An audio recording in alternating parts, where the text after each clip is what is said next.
اعوذ باللہ من الشیطان الرجیم بسم اللہ الرحمن الرحیم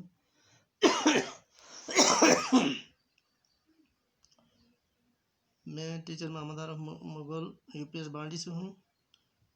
تو کلاس 6 کا ٹاپک ہے یہ. آج ہمارا ٹاپک قابلی والا، اس کو کمپلیٹ کریں گے. یہ اس طرح سے ہے. قابلی والا معلوم ہوا کہ یہ قابلی کا دوسرا پھیرا نہیں تھا. روز گھر آتا تھا اور پستے بادام دے کر اس نے منی سے دوستی کر لی تھی. قابلی کا نام رحمت تھا. رحمت اور منی کی عمر میں زمین و آسمان کا فرق تھا. زمین و آسمان کا فرق ہونا بہت بڑا فرق.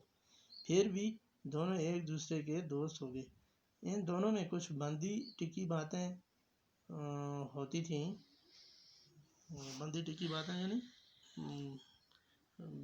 بیمانی باتیں. قابلی والا کہتا منی سسرال جاؤ گی. منی نہیں جانتی تھی کہ سسرال کسے کہتے ہیں، لیکن بھلا وہ چپ رہنے والی کہاں تھی. وہ تو الٹا قابلی سے پوچھتی تم سسرال جاؤ گے. رحمت گونسا تان کر کہتا میں تو سسر کو مار دوں گا. یہ سن کر منی خوب ہنستی. ہر سال جاڑے کا موسم ختم ہونے لگتا تو رحمت اپنے وطن جانے کی تیاری کرتا اور گھر جا کر اپنا روپیہ وصول کرتا. مگر ایک بار منی سے ملنے ضرور آتا. ایک دن میں اپنے کمرے میں بیٹھا پڑھ رہا تھا.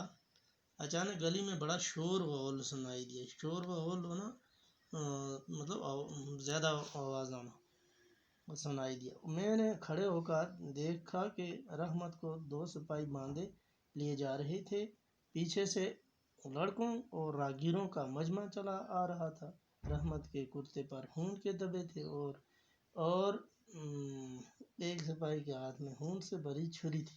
میں بھاگا ہوا گیا اور سپاہیوں کو روک کر پوچھا کیا بات ہے. معلوم ہوا کہ پڑوس میں ایک چپراسی نے رحمت سے ایک چادر لے لی تھی اور اب وہ دام دینے سے انکار کرتا تھا. دام کہتے ہیں پیسے کو. اس پر جھگڑا ہو گیا اور رحمت نے غصے میں آ کر چپراسی پر چھری سے حملہ کر دیا. رحمت اس بے ایمان چپراسی کو سینکڑوں گالیاں دے رہا تھا. اس بیچ میں قابلی والے پکارتی ہوئی منی بھی وہاں آ گئی. رحمت کا چہرہ دم بھر کے لیے خوشی سے کھل اٹھا. یعنی بہت خوش ہوا منی کو دیکھ کر. منی نے آتے ہی اس سے پوچھا تم سسرال جاؤ گے. رحمت نے ہنس کر کہا ہاں وہیں جا رہا ہوں. اس نے دیکھا کہ اس جواب سے منی کو ہنسی آ گئی. تب اس نے غصہ دکھا کر کہا مارتا ضرور لیکن کیا کروں، میرے ہاتھ باندھے ہوئے ہیں. کچھ دنوں کے بعد اس جرم میں رحمت کو 7 سال کی سزا ہو گئی. اس واقعے کے بعد کئی سال گزر گئے. منی قابلی والے کو بھول گئی. منی بڑی ہو گئی اور پھر اس کی شادی بھی طے ہو گئی. آخر کار شادی کی تاریخ آ پہنچی.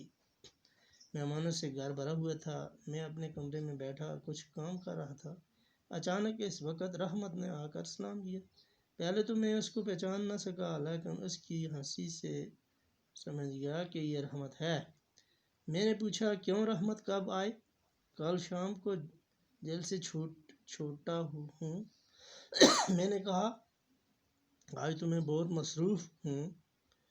مصروف ہونا، کام میں مشغول ہونا، کسی کام میں لگ جانا، پھر کبھی آنا. وہ اداس ہو کر جانے لگا لیکن پھر ہچکچاتے ہوئے یعنی بابو جی منی کہاں ہے؟ میں نے کہا آج گھر میں کام ہے، منی سے ملاقات نہیں ہوگی. وہ اداس ہو گیا. اچھا بابو جی، سلام کہہ کر جانے لگا. مجھے جیسے دھاگا سا لگا. جی چاہا کہ اس کو بلا لوں. اتنے میں دیکھا کہ وہ خود ہی واپس آ رہا ہے. پاس آ کر اس نے کہا یہ کچھ کشمش بادام منی کے لیے لایا تھا، اس کو دے دیجیے. میں نے اس کو چاہی. تب اس نے میرا ہاتھ پکڑ لیا اور کہا آپ کی مہربانی، میں کبھی نہیں بھول سکتا. مجھے قیمت نہ دیجیے بابو جی. منی جیسی میری بھی بیٹی ہے، اس لیے میں اس کے لیے میوہ لاتا تھا. میں یہاں سودا بیچنے نہیں آتا تھا. That is all.